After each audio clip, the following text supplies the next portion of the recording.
मरकजी वजीर रामदास अठावले ने कहा कि तेलंगाना में दलित, बीसी और अखिलेती तबकात के अफराद बीआरएस की हुक्मरानी से तंग हैं। उन्होंने हैदराबाद में रविंद्र भारती में रिपब्लिकन पार्टी ऑफ इंडिया के ज़ेर एहतमाम मुनक्किदा इजलास में बतौर मेहमान खुसूसी शिरकत की।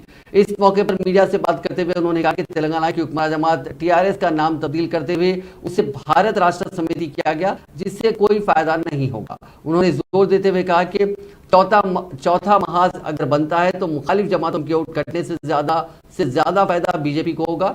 इस मौके पर बीआरएस लीडर आर कृष्णया से उन्होंने मुलाकात की।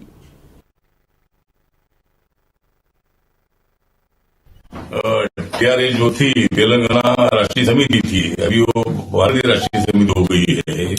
और भारतीय राष्ट्रीय समिति का नाम बदलने से कोई भारत में ये पार्टी जाएगी ऐसा ना, ये कुछ लोग उसी पार्टी में आ सकते हैं, लेकिन नाम बदलने से कुछ काम होगा नहीं। और ये चौथी फ्रंट बनेगी तो हमारे लिए और ही ज्यादा फायदा है।